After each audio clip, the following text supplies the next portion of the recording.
علی علی حق ہے، علی حق ہے، علی حق ہے، علی علی جدھر حق ہے ادھر مولا، جدھر حق ہے ادھر مولا، جدھر مولا ادھر حق ہے۔ ایک بہت ہی برننگ ایشو ہے جس پر میں خالی ایک جملہ کہنا چاہوں گا، اور اسی توسط سے ہم اپنے امام کے ظہور کی دعا بھی کریں گے، اور وہ ہے رشین انویژن ٹورڈز یوکرین۔ اس پر میں ایک جگہ بہت خوبصورت تحریر دیکھی، اور وہ یہ تھی کہ ایک صاحب نے سوال کیا کہ اگر کنٹری ایکس کسی کنٹری وائی پر حملہ کر دے تو اسے آپ کیا کہیں گے؟ اور آبویسلی وہ امریکن لابی سے تعلق رکھتے تھے، تو اینٹی رشین یہ ٹویٹ کی تھی انہوں نے کہ اگر کنٹری ایکس کنٹری وائی پر حملہ کرے تو کیوں دنیا خاموش ہے، آپ کیا کہیں گے اسے؟ تو کسی نے بڑا اچھا اس کا جواب نیچے لکھا تھا، جواب یہ لکھا تھا کہ ڈیپینڈس، کہ کون سی کنٹری کس پر حملہ کر رہی ہے۔ سرکاسٹکلی لکھا تھا کہ اگر if Russia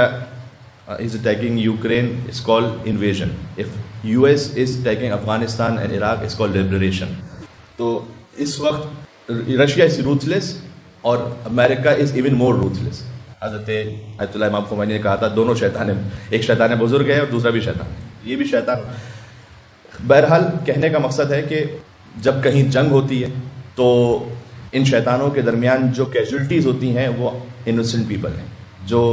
مارے جاتے ہیں۔ یہ ہم نے عراق میں دیکھا، یہ ہم نے افغانستان میں دیکھا، یہ ہم نے یمن میں دیکھا ہے، یہ ہم نے سیریا میں دیکھا ہے، اور اب ہم یہ یوکرین میں بھی دیکھ رہے ہیں۔ تو یہ سب باتیں اس بات کے لیے ہمیں مزید ابھارتی ہیں کہ ہم مزید تڑپ کر اس ہادی دور اور حجت خدا کی آمد کے لیے دعا مانگیں کہ جو سرحدوں میں محدود نہیں ہے، جو قومیتوں میں محدود نہیں ہے، جس کی خاص کوئی وفاداری کسی ایک قوم کے ساتھ یا ایک زمین کے خطے کے ساتھ نہیں ہے، جس کی نگاہ میں ان اکرمکم عند اللہ اتقاکم، تم میں زیادہ مکرم اور باعزت وہ ہے جو اللہ کی نگاہ میں جو زیادہ متقی اور پرہیزگار ہے، چاہے وہ کالا ہے یا گورا ہے، وہ افریقہ سے ہے، وہ ایران سے ہے، وہ انڈیا سے ہے، وہ پاکستان سے، وہ یورپ سے، کہیں سے بھی ہے۔ جو حکومت علوی تھی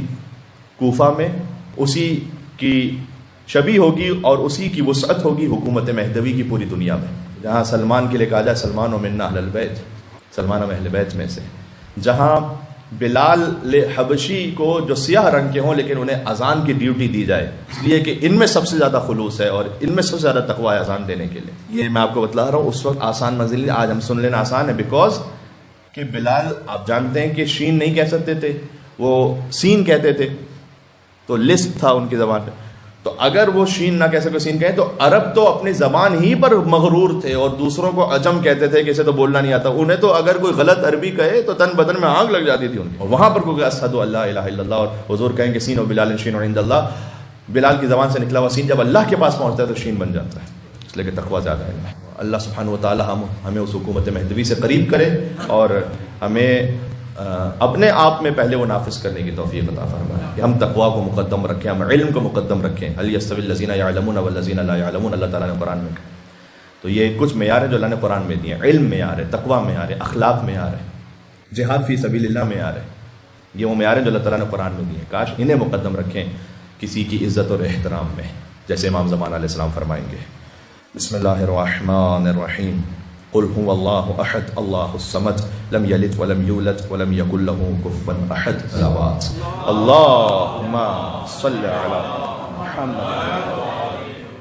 علی علی حق ہے، علی حق ہے، علی حق ہے، علی علی جدھر حق ہے ادھر مولا، جدھر حق ہے ادھر مولا، جدھر مولا ادھر حق ہے۔